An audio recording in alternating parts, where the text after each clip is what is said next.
আমি ওনাদেরকে বলেছি যে এটা আমার ব্যাপার না, এটা পররাষ্ট্র এবং স্বরাষ্ট্রের ব্যাপার, ওনাদের এখতিয়ার। জাকির নায়েকের ঢাকা সফর নিয়ে যে তথ্য দিলেন ধর্ম উপদেষ্টা। ইসলামী চিন্তাবিদ ডক্টর জাকির নায়েকের বাংলাদেশে আসা নিয়ে সিদ্ধান্ত দেওয়ার এখতিয়ার ধর্ম মন্ত্রণালয়ের নয় বলে জানিয়েছেন ধর্ম উপদেষ্টা ডক্টর আ.ফ.ম. খালিদ হোসেন।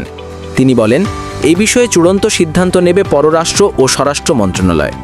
রোববার 2 নভেম্বর সচিবালয়ে শুরায়ে নেজাম ও সাতপন্থীদের সঙ্গে বৈঠক শেষে সাংবাদিকদের এক প্রশ্নের জবাবে ধর্ম উপদেষ্টা কথা বলেন। ডক্টর জাকির নায়েককে বাংলাদেশে আনতে একটি প্রতিনিধি দল তার সঙ্গে দেখা করেছেন বলে জানান তিনি।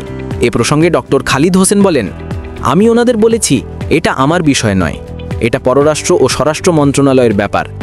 এই 2 মন্ত্রণালয় অনুমতি দিলে জাকির নায়েক বাংলাদেশে আসতে পারবেন। তার কাছে যখন জানতে চাওয়া হয় তিনি ব্যক্তিগতভাবে জাকির নায়েকের আসার পক্ষে কিনা, জবাবে তিনি বলেন, না, আমার সম্মতি ও সম্মতি বড় কথা নয়। কোনো মেহমান দেশে আসবেন সেটি দেখভাল করবেন পররাষ্ট্র ও স্বরাষ্ট্র মন্ত্রণালয়। ওনারা যদি পারমিট করেন তবে উনি আসবেন। তিনি বলেন, এরই মধ্যে পররাষ্ট্র উপদেষ্টা বলেছেন তিনি এ ব্যাপারে অবহিত নন। কোনো বিদেশি মেহমান যখন আসে তখন এটি পররাষ্ট্র ও স্বরাষ্ট্র মন্ত্রণালয় ডিল করে থাকেন। ওনাদের সিদ্ধান্ত নিতে হবে তার ব্যাপারে।